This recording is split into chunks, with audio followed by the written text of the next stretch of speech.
Hoje nós iremos falar, ou começar a falar, sobre verdadeira espiritualidade. Se você observar bem a nossa sociedade, a sociedade em que nós estamos inseridos, essa palavra é uma palavra que está na moda. Ser espiritual, espiritualidade. Os artistas globais gostam muito de usar essa palavra.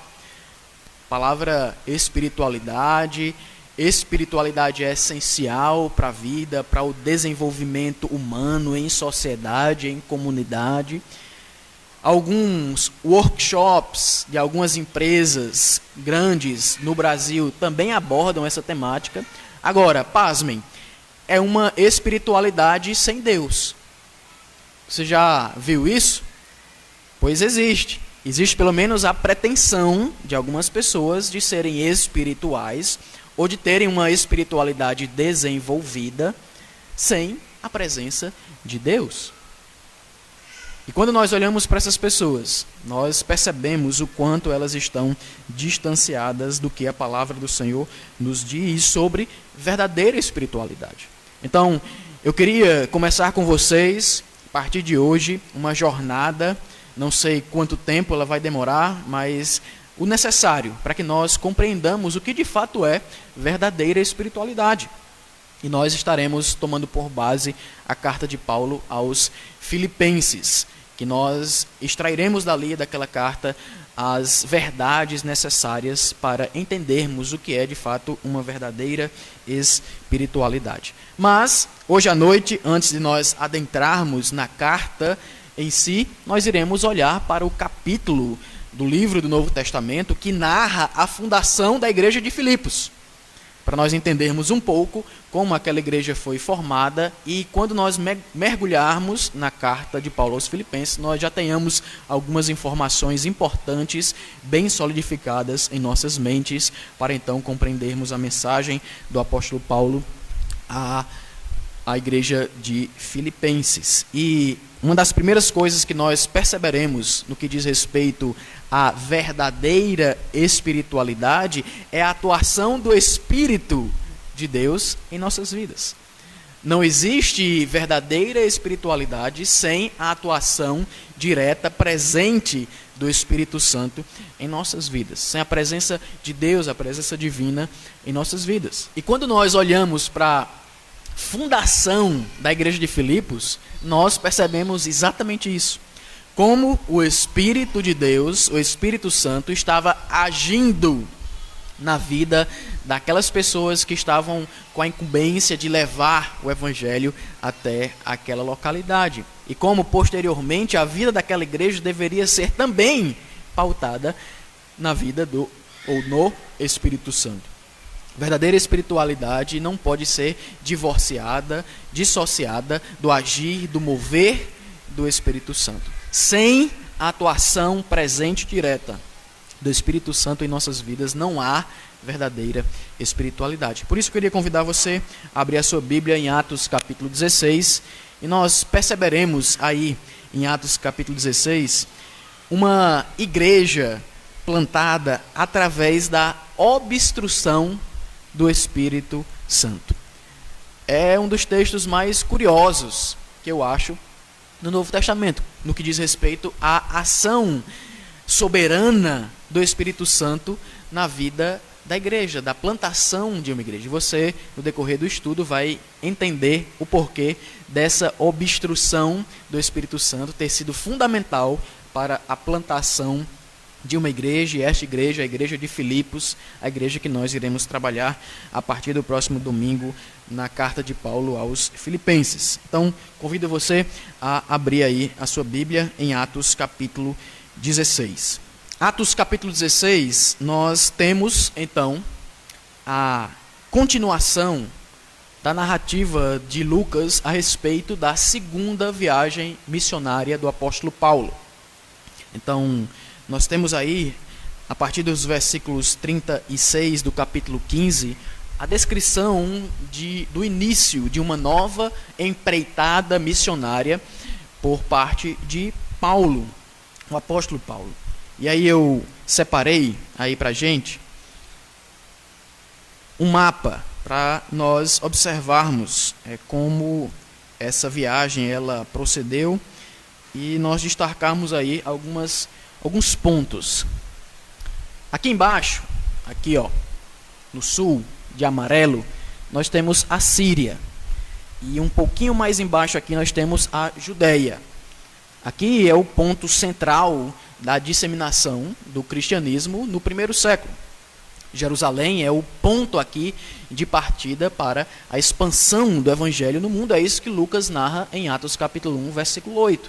Que eles deveriam ser testemunhas fiéis do Senhor a partir de Jerusalém. Mas um pouco mais acima, você percebe ainda ali na parte amarela, subindo essa linha vermelha da Judéia, você percebe ali Antioquia. Antioquia foi uma das principais igrejas enviadoras missionárias do primeiro século. Inclusive, a primeira viagem missionária do apóstolo Paulo e de Barnabé, a primeira grande missão cristã, saiu dali daquela igreja. Certo? E eles fizeram a primeira viagem missionária. Quando eles terminaram a primeira viagem missionária, estão aí nessas linhas em azul e laranja, eles retornaram para Antioquia, Paulo e Barnabé, e eles tiveram uma discussão. No capítulo 15, nós percebemos que Paulo e Barnabé não concordaram em algo.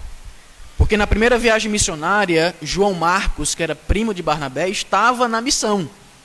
Tinha sido levado com os dois para a primeira viagem missionária. E por alguns motivos, o João Marcos ele desistiu, ele voltou para Jerusalém. Aquilo causou um desconforto na equipe missionária. E quando foram traçar os planos para a segunda viagem missionária, houve um desentendimento, nós percebemos aí a partir do versículo 36 do capítulo 15, e Paulo e Barnabé eles se separam. Então Paulo e Barnabé não estão mais juntos como equipe missionária andando para a expansão do evangelho, eles tomam caminhos diferentes. Barnabé, ele é acompanhado de João Marcos para um outro lugar, eles voltam para Chipre, mas Paulo, ele escolhe um homem chamado Silas, e ele parte com Silas, encomendando alguns irmãos a graça do Senhor, e eles passam pela Síria, aqui amarelo, e eles também passam pela Cilícia, aqui em roxo, em lilás. Então eles estão ali em Antioquia, naquele ponto ali, já perto do mar, e eles passam em algumas igrejas onde há alguns irmãos aqui na Síria, e eles passam também pela Cilícia. Então nós começamos no capítulo 16. Capítulo 16, a partir do versículo 1. Leia comigo. Paulo chegou também a Derbe e a Listra. Havia ali um discípulo chamado Timóteo, filho de uma judia crente, mas de pai grego. Os irmãos em Listra e Icônio davam bom testemunho dele. Paulo queria que Timóteo fosse em sua companhia, e por isso circuncidou-o por causa dos judeus daqueles lugares, pois todos sabiam que o pai dele era grego. Ao passar pelas cidades, entregavam aos irmãos as decisões tomadas pelos apóstolos e presbíteros de Jerusalém, para que as observassem. Assim, as igrejas eram fortalecidas na fé e dia a dia aumentavam em número. Vamos orar. Senhor nosso Deus, por favor, Senhor, nos guia, nos dirige, em nome de Jesus, pelo poder do Espírito, na leitura, na meditação desta porção das Escrituras, mas também na aplicação do ensino, Senhor. Nos ajuda a entendermos o que é, de fato, verdadeira espiritualidade e que nós possamos vivenciar esta espiritualidade em nossas vidas. Nós oramos, pedimos a tua direção, no nome do Senhor Jesus. Amém. Então, Paulo e Silas, eles saíram daqui, de Antioquia, passaram em alguns lugares na Síria, na Cilícia, e eles partiram aqui para a região verde, para Derbe e Listra. E as pessoas desse lugar, principalmente Listra e Icônio, davam bom testemunho de alguém que Paulo encontrou ali. Paulo encontrou uma das pessoas que se tornariam um dos melhores amigos do apóstolo Paulo. um dos maiores parceiros de missão do apóstolo Paulo, um dos maiores companheiros de viagem missionária, de oração, de pregação, de testemunho do evangelho, que é o jovem Timóteo. Paulo, inclusive, escreve 2 cartas a Timóteo no fim da sua vida. E ele chama Timóteo nessas cartas de filho amado, alguém que Paulo tinha muito apreço. Nessa carta também que Paulo escreve a Timóteo, ele diz que sabia do seu passado, da sua ascendência e de como a sua mãe e a sua avó, Eunice e Lloyd, elas haviam instruído ele nos caminhos do Senhor, na palavra do Senhor. Apesar do seu pai ser grego, sua mãe era judia, mas casada com o grego, havia um casamento ali misto. Talvez, muito provavelmente por isso, Timóteo, até a sua juventude, não tivesse sido circuncidado. O pai não permitiu. Mas nós somos informados pelo próprio apóstolo Paulo que Timóteo tinha sido alguém que desde o berço, desde a sua meninice, havia sido instruído pelas sagradas letras. Sua mãe e a sua avó fizeram um bom trabalho de discipulado. E Paulo encontra esse homem aqui, no início da segunda viagem missionária, e os irmãos, as pessoas de Icônio, de Listra, dão um bom testemunho dele. Um bom testemunho da fé que esse homem tem. E aí Paulo está aí nesse início, no começo da viagem missionária, juntamente com Silas, e há aí a primeira ação do Espírito Santo na vida desta igreja. Na fundação, ou no início da caminhada para a fundação desta igreja em Filipos. O Espírito Santo agindo e agregando pessoas a essa missão. O primeiro mover do Espírito que nós percebemos aí, nos versículos de 1 a 5, é exatamente esse agregar. O Espírito conduzindo, dirigindo os apóstolos, ou o apóstolo Paulo e o seu companheiro atual Silas de viagem. Eles vão para uma região e eles encontram ali uma pessoa que Paulo reputa como especial. Paulo viu aquele jovem, Paulo ouviu falar dele, Paulo logo quis agregar a ele a missão. E aí você pergunta, como assim o mover do Espírito Santo? Ora, Paulo fazia parte de uma outra missão, um outro grupo missionário. E por conta de uma pessoa que havia abandonado a missão, deixado a missão no meio do caminho, ele separou-se do seu companheiro e eles tomaram rotas diferentes. Exatamente nesse ponto, por conta disso, Paulo seguiu por esse caminho.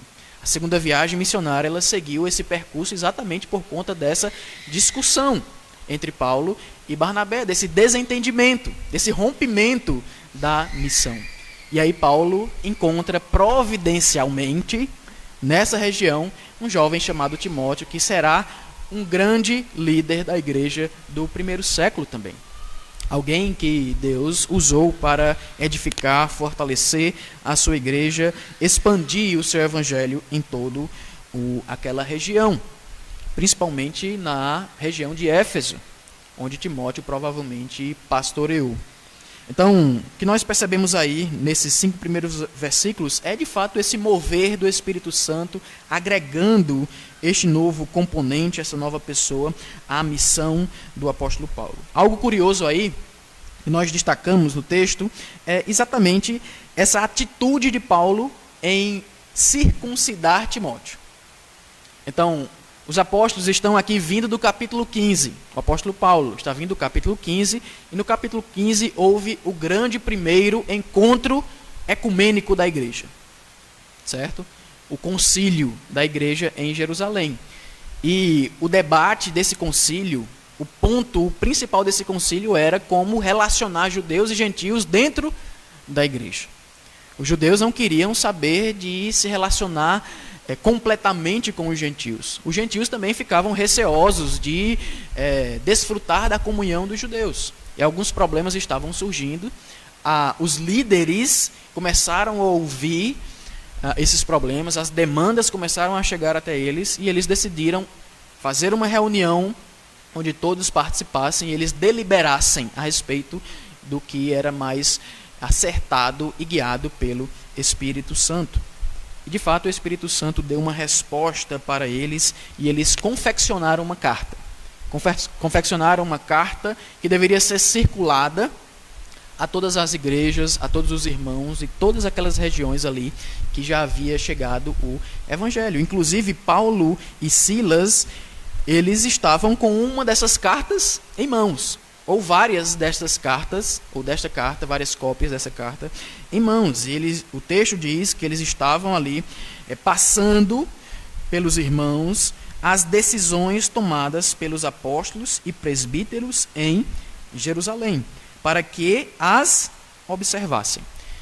E, a grosso modo, a decisão era que eles se abstivessem do sangue, dos ídolos, carne sufocada e das relações sexuais ilícitas. Não havia nenhuma decisão com respeito a circuncidar ou não. Mas o próprio apóstolo Paulo, ele defendia, por ser o apóstolo dos gentios, exatamente que os judaizantes que percorriam as igrejas não exigissem dos novos convertidos, principalmente gentios, que se circuncidassem. Porque isso era um regresso à religiosidade judaica. Cristo veio exatamente para tirar eles daquela situação, esclarecer como deveria ser baseado o relacionamento deles para com Deus. Aí você me pergunta, então Paulo está sendo incoerente aqui? Na verdade, não. Paulo não está sendo incoerente, Paulo está usando algo cultural, momentâneo, para melhor promoção do evangelho. Paulo tinha uma estratégia bem clara a respeito da propagação do evangelho.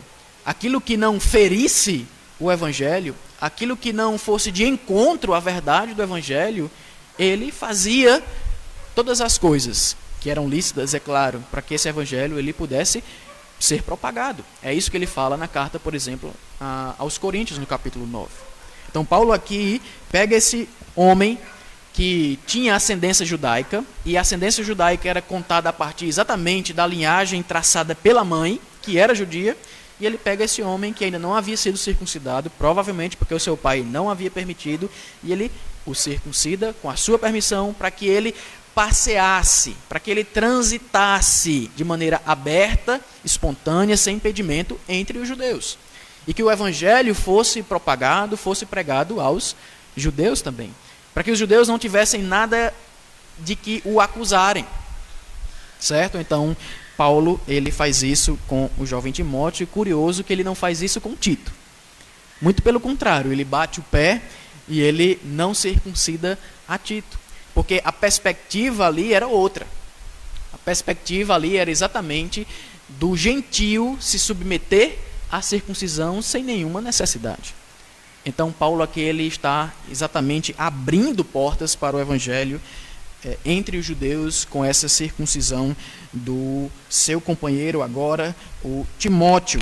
Nós percebemos como o Espírito Santo ele age de maneira soberana, agregando pessoas e movendo essas pessoas a se unirem em prol da causa do evangelho. E é isso que acontece nessa nova equipe missionária. Mas a partir do versículo 6,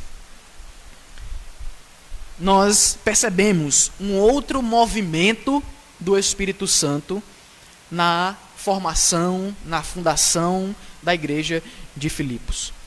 Mais uma vez o Espírito Santo age soberanamente, e ele age de maneira soberana direcionando essa nova equipe missionária. E esse texto aqui ele é incrível. É incrível, no mínimo, duas palavras, ou uma palavra que se repete aqui duas vezes, nesse texto a partir do versículo 6 até o versículo 10. Leia comigo, por favor. E percorreram a região frígio-gálata, tendo sido impedidos pelo Espírito Santo de pregar a palavra na província da Ásia. Chegando perto de Mísia, tentaram ir para Bitínia, mas o Espírito de Jesus não o permitiu. E tendo contornado Mísia, foram a Troade. À noite, Paulo teve uma visão, da qual um homem da Macedônia estava em pé e lhe rogava, dizendo: passe a Macedônia e ajude-nos. Assim que Paulo teve a visão, imediatamente procuramos partir para aquele destino, concluindo que Deus nos havia chamado para lhes anunciar o Evangelho. Vou voltar aqui o mapa. Então, olha só. Paulo, Silas e Timóteo estavam aqui nessa região verde, perto da Cilícia, região lilás, nessas 3 cidades, Derbe, Listra e Icônio. E aí eles querem pregar o Evangelho aqui na Ásia, aqui nessa parte mais alaranjada, mais cor de maçã. E eles têm esse propósito de ir para cá. Mas o Espírito Santo não permite. O desejo de Paulo era de pregar o Evangelho aqui. O desejo de Paulo, os planos na mente de Paulo era de anunciar o Evangelho aqui, na região da Ásia. Mas o Espírito Santo barra a pregação do Evangelho nesse lugar. Soberanamente, o Espírito Santo diz não. Não é aí o local que eu quero que vocês preguem o Evangelho. Não é aí o local que eu quero que vocês anunciem o Evangelho. E aí Paulo, ele começa a contornar ali, e ele quer ir para Mísia, já nas extremidades ali com a Bitínia. E chegando ali, naquele ponto que você vê passando da Ásia, ele tem o interesse de ir para a Bitínia. E aí o texto, mais uma vez, diz que o Espírito de Jesus não permitiu. Mais uma vez, o Espírito Santo soberanamente diz: pare, você não pode pregar o Evangelho aí. Eu não quero que você pregue aí. Ora, o Senhor Jesus comissionou todos os seus discípulos a serem testemunhas dele em todos os lugares. E Paulo queria fazer isso. Paulo queria pregar o Evangelho, mas o Espírito Santo soberanamente estava direcionando este homem, os seus companheiros, esta equipe, para um local que ele queria e que ele via como necessário, essencial naquele momento. Então, a equipe missionária, eles contornam a Mísia e eles descem para Troade, aqui noroeste da Ásia, tem bem aqui embaixo, Troade. E nesse local, quando eles chegam nesse lugar, Paulo tem uma visão. Paulo tem uma visão de um homem da Macedônia, aqui amarelo, em pé, de frente para ele. E esse homem da Macedônia, ele faz um pedido que deveria correr lágrimas dos nossos olhos. Esse homem da Macedônia, ele diz: passe a Macedônia e ajude-nos. Depois desses 2 impedimentos claros para o apóstolo Paulo, ele vê um chamado ali, patente aos seus olhos. Ele vê Deus direcionando a equipe missionária para a Macedônia. E aí eles partem para a Macedônia para anunciar o Evangelho. Nós vamos ver ali que eles vão passar para mais 2 cidades. Depois que eles saem de Troia, eles pegam aqui o navio e eles vão para 2 cidades, que é o que nós vamos ver agora nesse próximo tópico, a partir do versículo 11.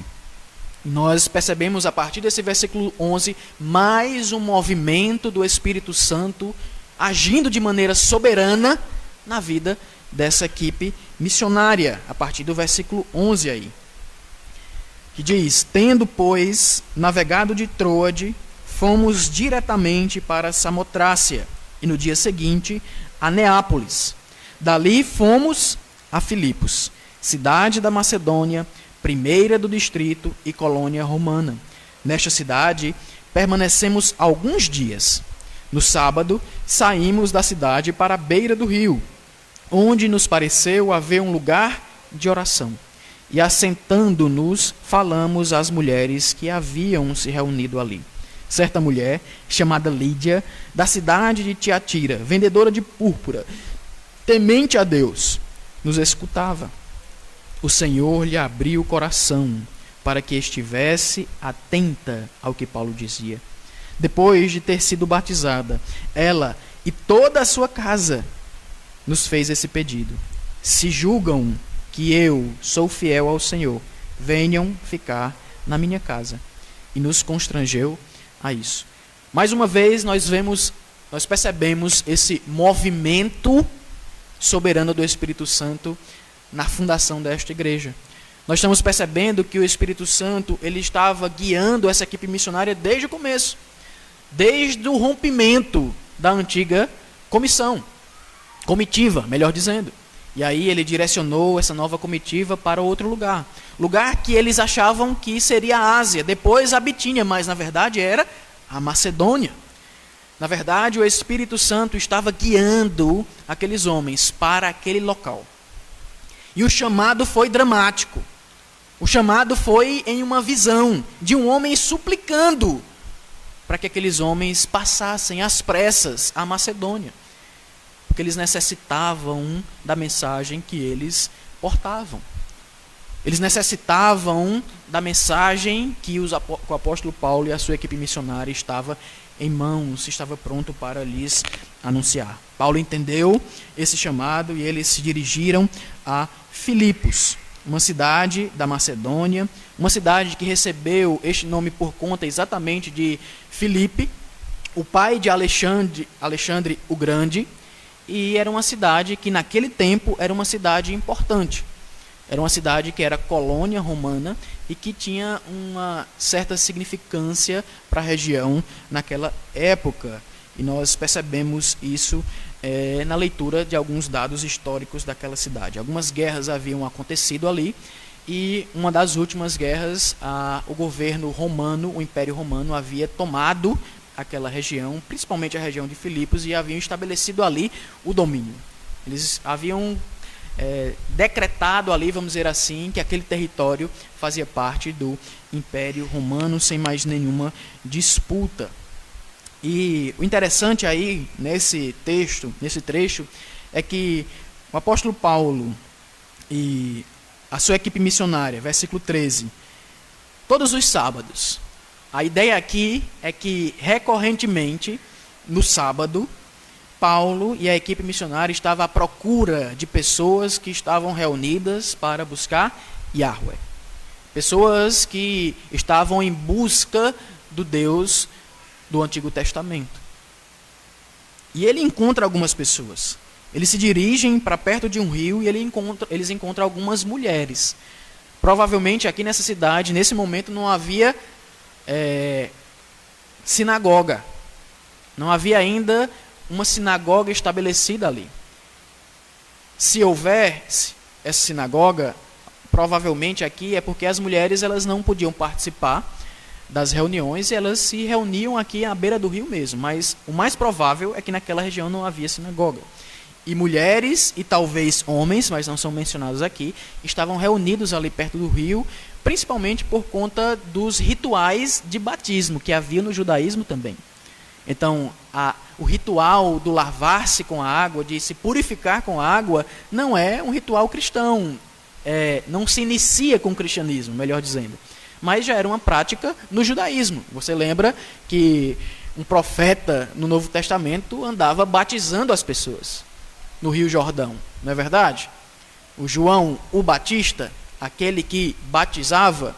Então aquilo era um ritual para se iniciar na religiosidade judaica.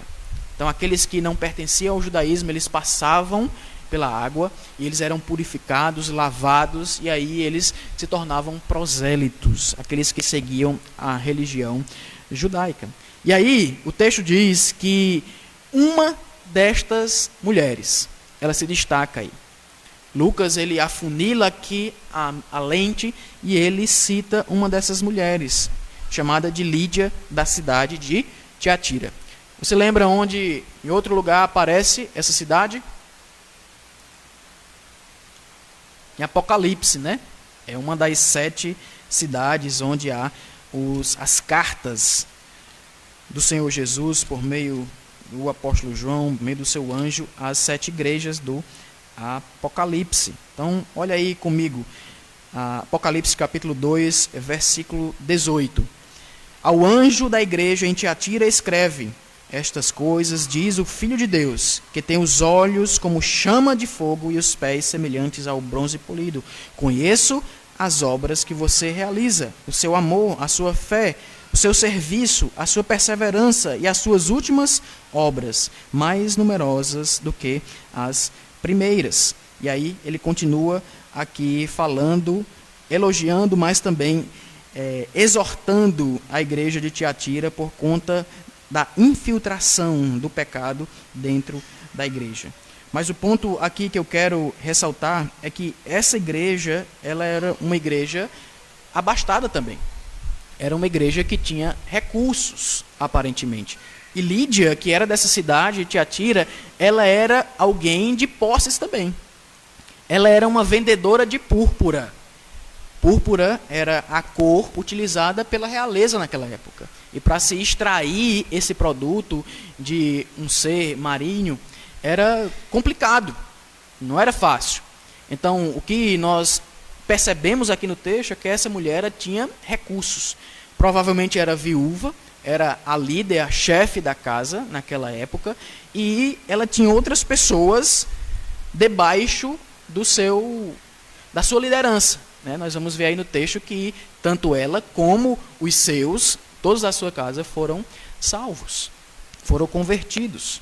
E essa mulher influente, essa mulher com dinheiro, com recurso, ela tem o coração soberanamente transformado pelo Senhor.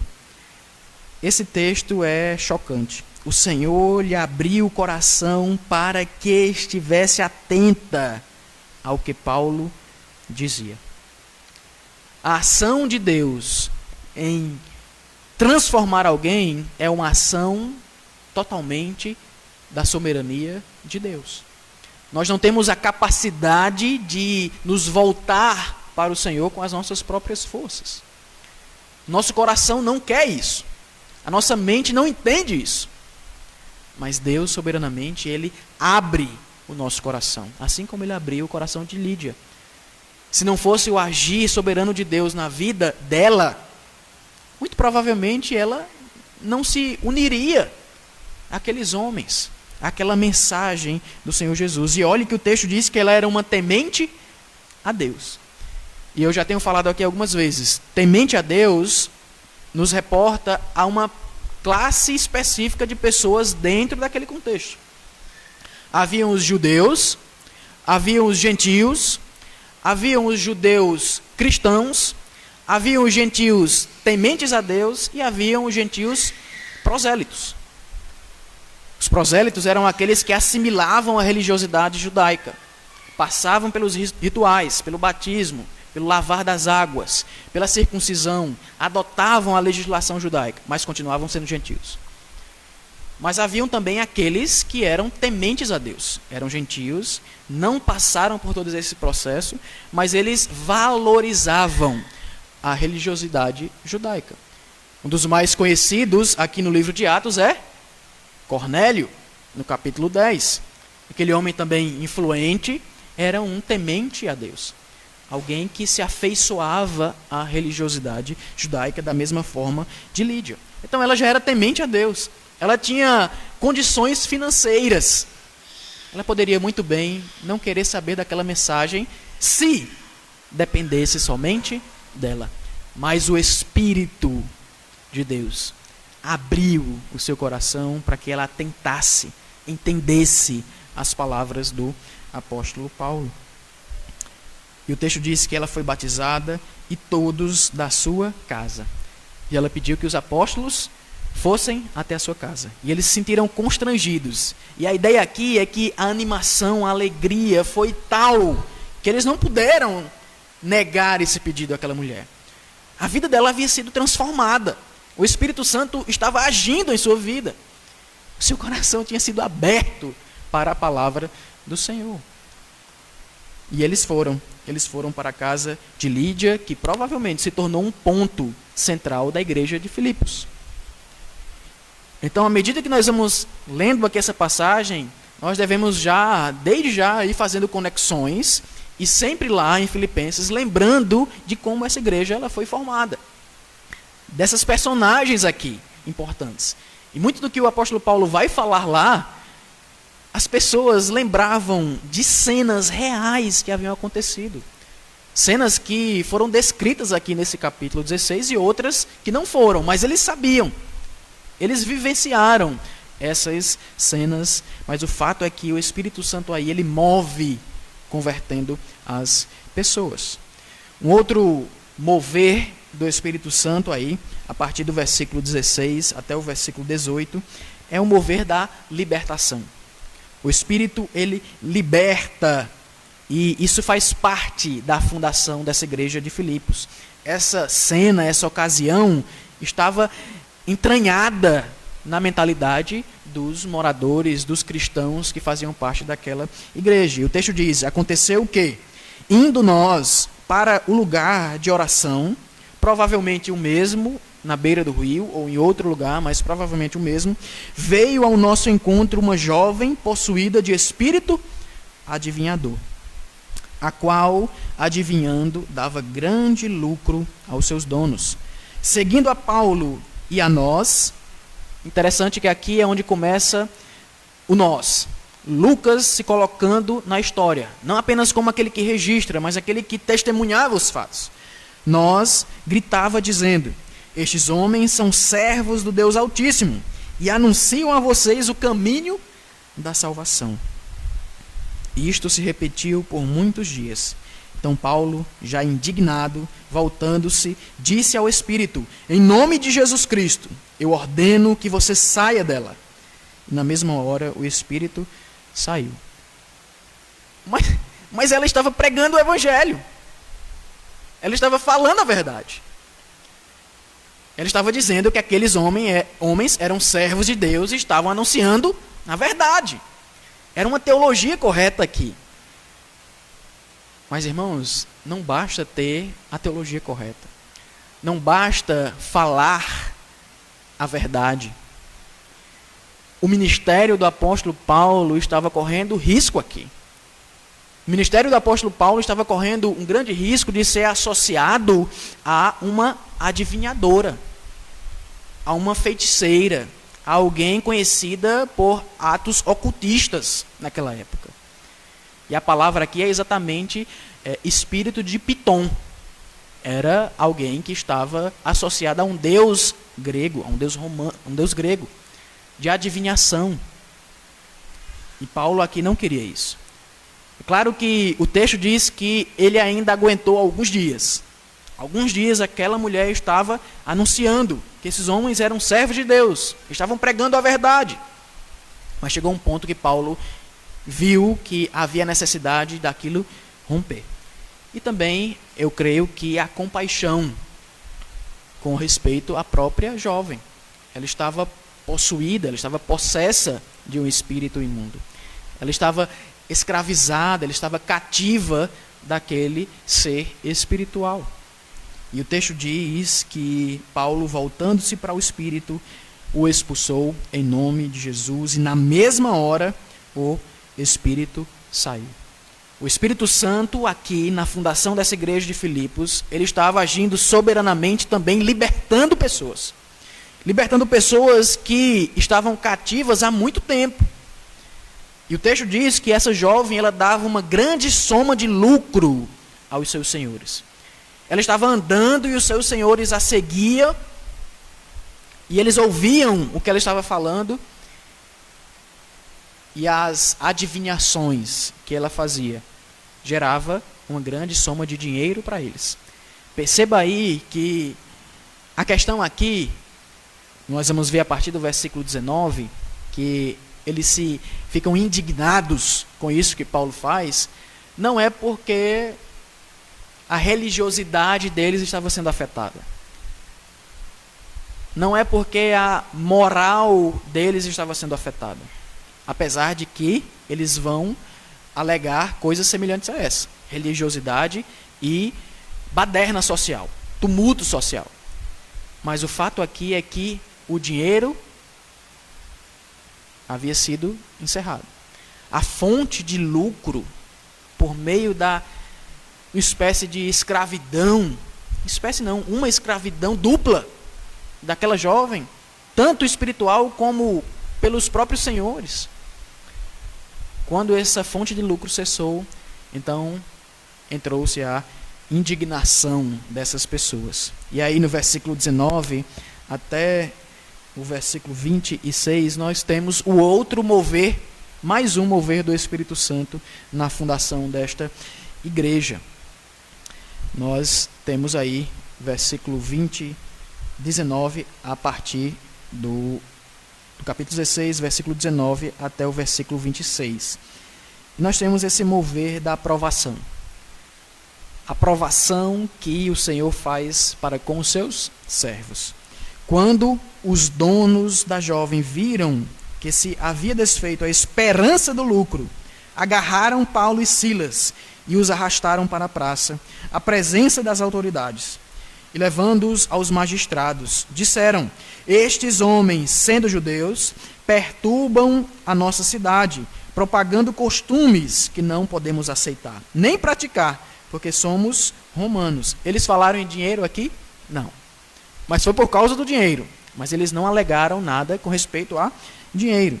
Então a multidão se levantou unida contra eles, e os magistrados, rasgando-lhes as roupas, mandaram açoitá-los com varas.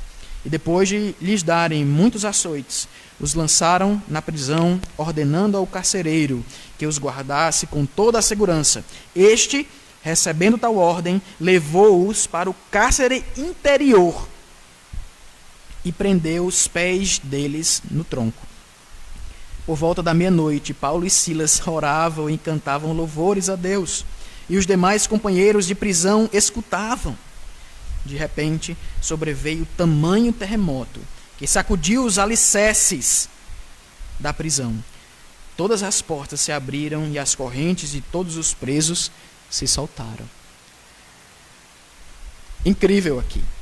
É incrível como Deus, o Espírito Santo, soberanamente, ele usa situações totalmente adversas, provando os seus servos, mas com um propósito específico, com um fim específico.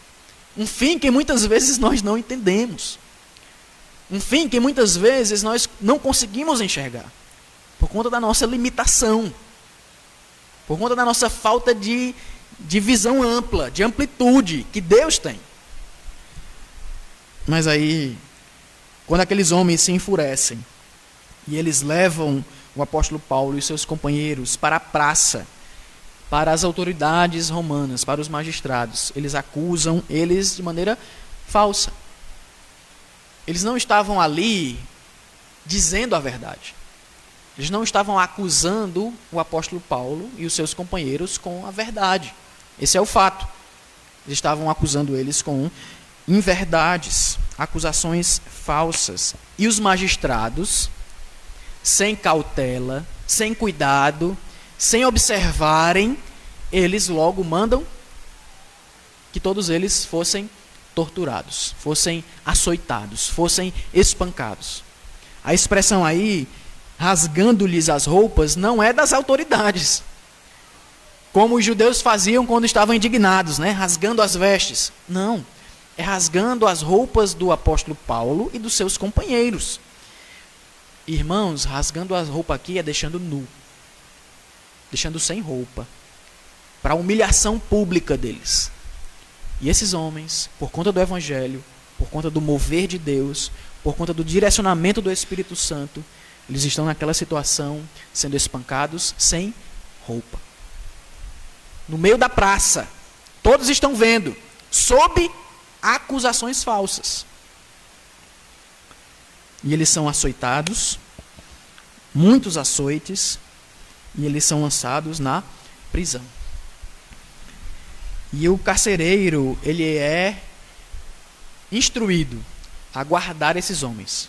Só que aí o texto diz que eles não foram colocados num cárcere qualquer. Eles foram colocados no cárcere inferior. Não dá nem para imaginar, irmãos. Se o nosso sistema penitenciário é do jeito que é, esse daqui você não tem nem como imaginar. Era um calabouço. Era um lugar onde aquelas pessoas estavam entregues à morte.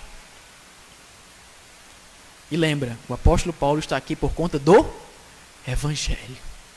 Por conta do Senhor Jesus Cristo.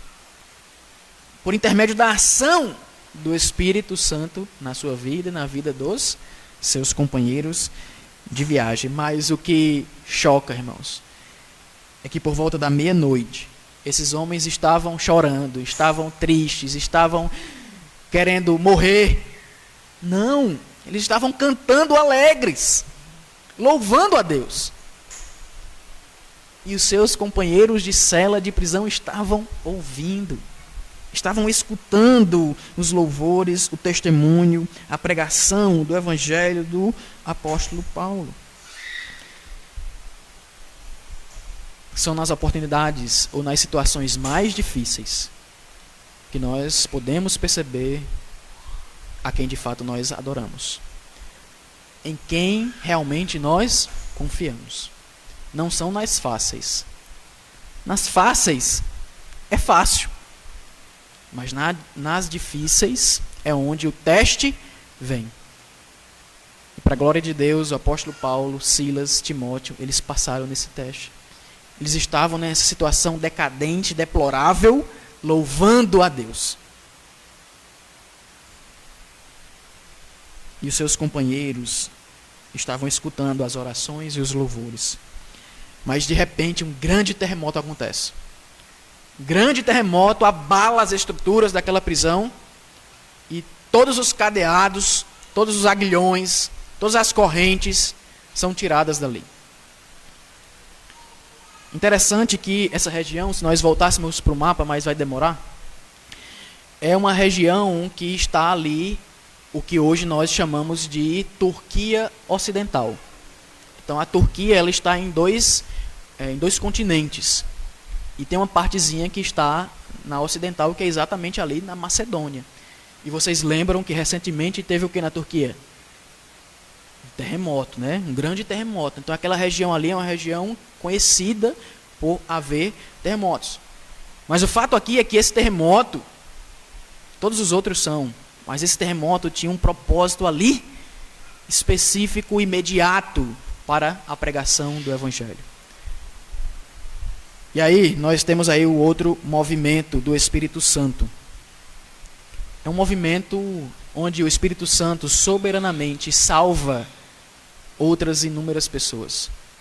Ali, imediatamente, algumas poucas, certo? Mas, posterior àquilo, muitas outras pessoas foram alcançadas pela pregação do Evangelho. No versículo 27, diz o seguinte: o carcereiro despertou do sono e, vendo as portas abertas da prisão, puxando da espada, ia suicidar-se, pois pensou que os presos tinham fugido. Mas Paulo gritou bem alto: não faça nenhum mal a si mesmo. Estamos todos aqui. Então o carcereiro, tendo pedido uma luz, entrou correndo e trêmulo prostrou-se diante de Paulo e Silas. Depois, trazendo-os para fora, disse: Senhores, que devo fazer para ser salvo? Eles responderam: creia no Senhor Jesus e você será salvo, você e toda a sua casa. E pregaram a palavra de Deus ao carcereiro e a todos os que faziam parte da casa dele. Naquela mesma hora da noite, cuidando deles, lavou-lhes as feridas dos açoites. Logo a seguir, ele e todos os membros da casa dele foram batizados. Então, levando-os para a sua própria casa, deu-lhes de comer. E com todos os seus manifestava grande alegria por ter crido em Deus. Que coisa extraordinária, irmãos. Que coisa fantástica. Por meio daquele ato sobrenatural de Deus, usando a própria natureza, aquele homem, quando despertou do seu sono, e ele não poderia estar dormindo, e haviam muitos presos ali, a vergonha, a humilhação, e até, consequentemente, a morte que sobreviria a ele, o fez rapidamente pegar a sua espada e se suicidar. É porque o apóstolo Paulo rapidamente, não sabemos como, estava tudo escuro, estava um caos, mas o apóstolo Paulo disse para ele não fazer aquilo. E a preocupação dele é legítima. Se você observar aí em Atos capítulo 12, diz que Pedro também passou uma noite na prisão. Estava na prisão, mas Deus o libertou. E aí no versículo 18 diz o seguinte: quando a notícia de que Pedro havia sido libertado, ela começou a se espalhar. Quando amanheceu, houve grande alvoroço entre os soldados sobre o que teria acontecido com Pedro. Herodes, tendo-o procurado e não o achando, submetendo as sentinelas a interrogatório, ordenou que se aplicasse a pena de morte. Então ele já sabia que muito provavelmente ele iria morrer. Mas ele queria morrer de forma digna, heróica, honrosa. Pelo menos na cultura lá romana, militar romana. E ele iria se suicidar. Mas Paulo não permitiu. Aquele homem não acreditou. Pegou luz, foi até a cela, olhou se todos estavam ali, talvez ele estivesse contando um a um. E a reação inesperada dele foi se prostrar aos pés do apóstolo Paulo. E fazer uma das perguntas que mais ecoam no livro de Atos. Na verdade, uma pergunta que leva a uma resposta que mais ecoa no livro de Atos. Senhores, que devo fazer para que seja salvo? Provavelmente, antes de pegar no cochilo, ele até tinha ouvido as orações do apóstolo Paulo, os louvores, os testemunhos. E ele ficou curioso com aquilo.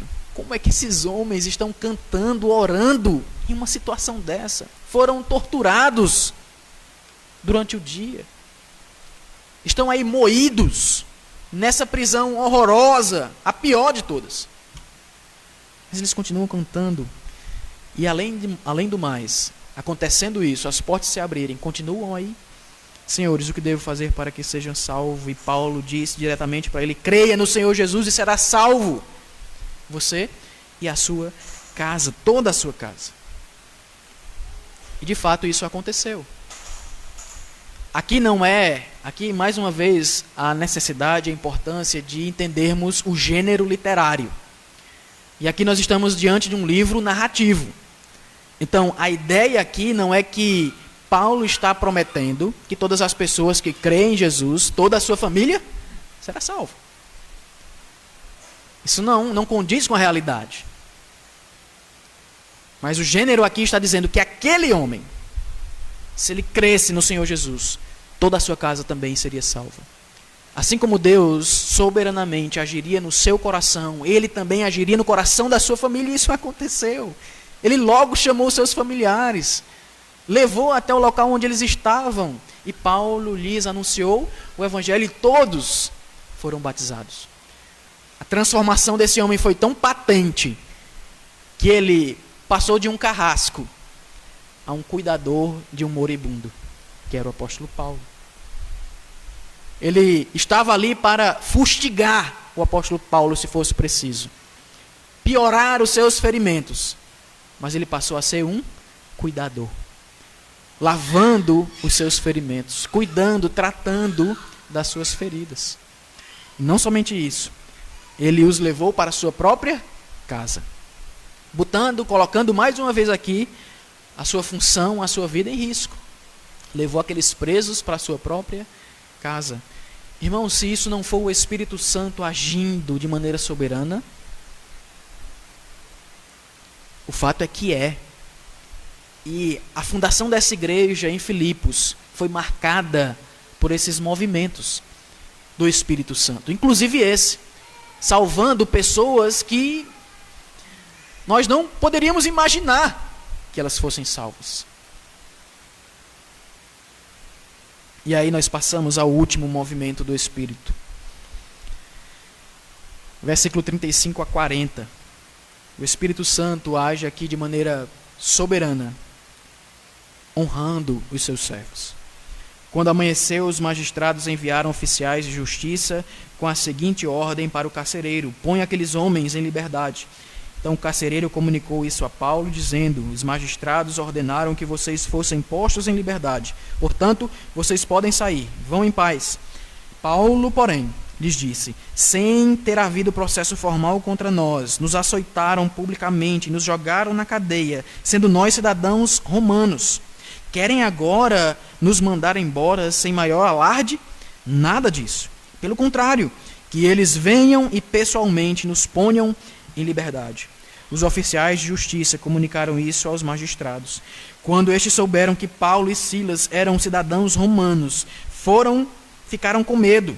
Então foram até eles e lhes pediram desculpas. E relaxando-lhes a prisão, pediram que se retirassem da cidade. Tendo saído da prisão, Paulo e Silas dirigiram-se para a casa de Lídia e, vendo os irmãos, os animaram. Depois partiram. O Espírito Santo aqui, ele age mais uma vez na vida dos seus servos. Ele age honrando os seus servos. As acusações contra Paulo e Silas não eram verdadeiras. E eles estavam ali por conta do evangelho puramente. Foram acusados falsamente. Foram tratados de maneira ilegal, sendo que os dois eram cidadãos romanos e eles não sabiam, porque não tiveram o cuidado de averiguar isso anteriormente. Eles ficaram com muito medo do que poderia acontecer com eles. A legislação romana para um cidadão romano era muito beneficiadora. Inclusive, os cidadãos não poderiam passar por esse processo sem um momento de defesa prévia. E isso só em casos extremos. Então veja aqui como a lei ela foi atropelada e como esses homens sofreram injustamente, mas Deus também honrou os seus servos. Deus fez com que a verdade viesse à tona. Ele não deixou que os seus servos tivessem o nome difamado em Filipos e tivessem saído da prisão, mas tivessem ficado por isso mesmo. Aquelas verdades tendo sido admitidas como verdadeiras, ou aquelas acusações tendo sido admitidas. Ele não permitiu. Então, perceba, é isso que eu queria trazer para você e para mim. Como essa igreja de Filipos, ela foi fundada mediante o mover contínuo e constante do Espírito Santo. O mover soberano do Espírito Santo. E a verdade é que não há espiritualidade sem o mover do Espírito Santo.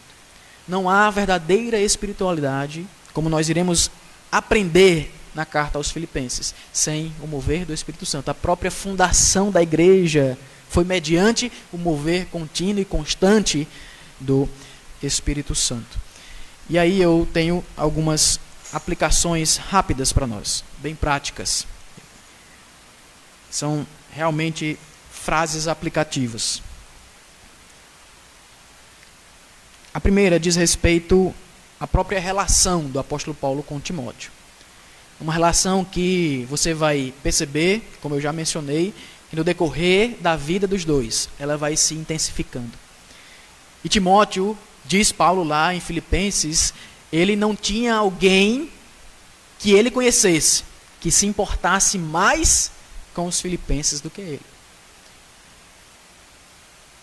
Nós vamos perceber que o amor verdadeiro dentro do cristianismo, que é uma marca da verdadeira espiritualidade, faz com que nós nos importemos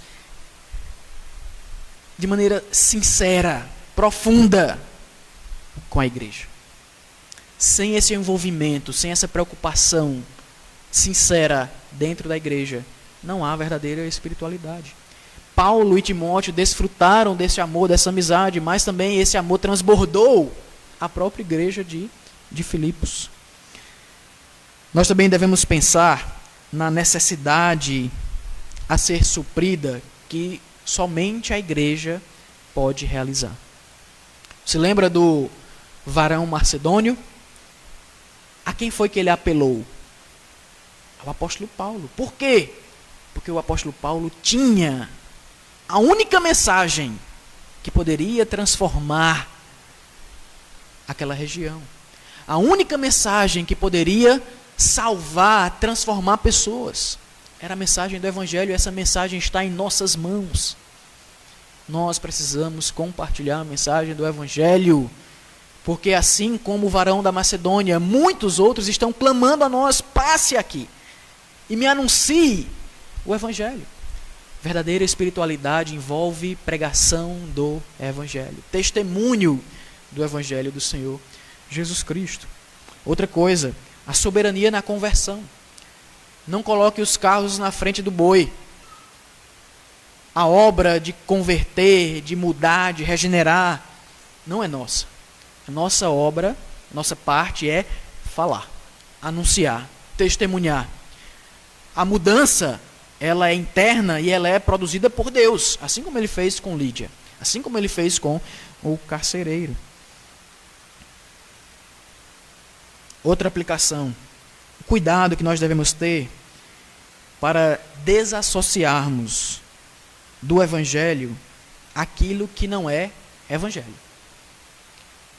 Paulo, quando estava pregando em Filipos, apareceu uma mulher endemoniada, falando coisas verdadeiras, mas chegou um certo ponto que aquilo estava se misturando com a atividade ministerial de Paulo, e ele disse que aquilo não poderia continuar, que ele deveria cessar. Então, nós também devemos primar pela pureza da mensagem do evangelho. Nós não podemos deixar que ela se misture com muitas outras ideias que estão correntes aí na nossa sociedade e que elas se passem como evangelho. Que elas se passem como algo que pode, de fato, transformar as pessoas que não pode. Outra coisa é que a pregação do evangelho envolve também provação. Quando nós estivermos envolvidos com a pregação do evangelho, exercendo uma verdadeira espiritualidade, as provações elas virão. Não nos surpreendamos com isso. Não podemos. Devemos desde já estarmos preparados para isso.